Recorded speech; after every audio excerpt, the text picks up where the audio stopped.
मुरादाबाद के नामी निर्यातक और दिल्ली रोड स्थित मॉडर्न पब्लिक स्कूल के मालिक शाही आलम 3 करोड़ 31 लाख रुपए की धोखाधड़ी के मामले में फंस गए हैं। मिर्जापुर के एक कारोबारी ने शाही आलम के खिलाफ मुरादाबाद के पुलिस कप्तान को शिकायत दी है।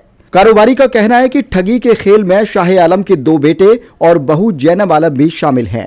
एसएसपी ने पुलिस को मामले में जांच करके कार्यवाही के आदेश दिए हैं। बता दें कि गलशही थाना क्षेत्र में प्रिंस रोड पर रहने वाले निर्यातक शाही आलम के खिलाफ अभी 20 दिन पहले भी बीकानेर के एक व्यापारी ने ठगी का मामला दर्ज कराया था। बीकानेर के रहने वाले रोशनलाल चावला ने 5 करोड़ की धोखाधड़ी का आरोप लगाया था। रोशनलाल चावला का कहना था कि शाही आलम और उनके बेटे व बहू के नाम से बनी फर्म को उन्होंने करोड़ों रुपए का कालीन सप्लाई किया, लेकिन शाही आलम ने 5 करोड़ की पेमेंट रोक ली है। रोशन चावला का आरोप है कि जब वो पेमेंट लेने आए तो जान से मारने की धमकी दी गई। रोशनलाल चावला का मामला दर्ज होने के बाद अब शाही आलम के धोखाधड़ी करने का दूसरा मामला भी सामने आया है। अब मिर्जापुर के कालीन व्यापारी शहजाद अहमद ने मुरादाबाद के एसएसपी सतपाल अंतिल के सामने पेश होकर शाही आलम की धोखाधड़ी की शिकायत की है। मिर्जापुर निवासी कालीन व्यापारी शहजाद अहमद ने बताया कि 2012 से वो शाही आलम के साथ कारोबार कर रहे हैं। शाही आलम से शहजाद की मुलाकात 2012 में बाइंग एजेंट जुनैद अंसारी ने कराई थी। शहजाद का कहना है कि इसके बाद वो अमेरिका में शाही आलम की बहू जैनब आलम के नाम से बनी कंपनी को कालीन एक्सपोर्ट करने लगे। शुरू में तो पेमेंट आता रहा, लेकिन बाद में 3 करोड़ 31 लाख रुपए का पेमेंट शाही आलम ने रोक लिया। शहजाद का कहना है कि बाद में शाही आलम की नीयत में बेईमानी आ गई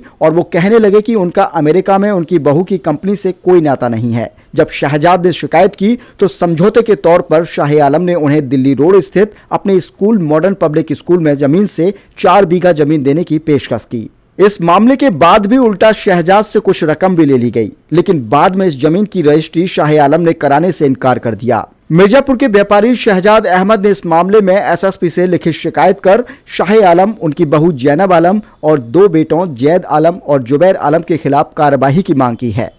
अहमद मिर्जापुर का रहने वाला हूँ। मैं कारपोरेट मैन्युफैक्चरिंग करता हूँ। सर मैं 2012-13 से काम करता हूँ और हमको भदोही के जुनैद अहमद ने कारपेट एक्सपोर्टर से मिलाया। उन्होंने कहा कि उनके पास ऑर्डर है, आप चल के काम करिए, इनके पेमेंट वगैरह कोई दिक्कत नहीं है, मिल जाएंगे।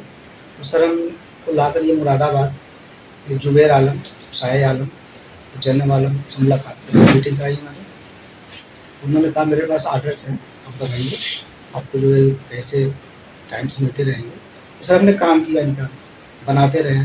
सर कुछ सालों तक सही चला, माल जाता था, पेमेंट आता था। 2017-18 में इन्होंने मेरा काफ़ी पैसा ब्लॉक कर दिया, ना तो कोई इससे काम हो रहा था, ना तो सर इन्होंने पेमेंट दिया। फिर हमने मुरादाबाद कई बार आए तो इन्होंने कहा ठीक है मैं पेमेंट आपका करूँगा। 3-4 बार में आया पर कोई पेमेंट इन्होंने दिया नहीं। फिर बोले ठीक है आपको देते रहेंगे। तो लास्ट में सर इन्होंने कहा कि ठीक है मेरा कुछ प्रॉपर्टी है, मैं आपको उसको दे देता हूँ, इतना अमाउंट बन रहा है करीब 4 लाख के आसपास। ठीक है आपका पेमेंट आपका पेमेंट 3,31,000 है, 3 करोड़ 31 लाख है, तो बाकी हमें कुछ पेमेंट आप कर दीजिए बयाना के तौर पे। तो सर हमने 1 लाख रुपये आपको दे दिया बयाना। तो उसके बाद सर फिर हमने ठीक है कुछ दिन बाद आइएगा, बाकी पैसे लेके आइएगा।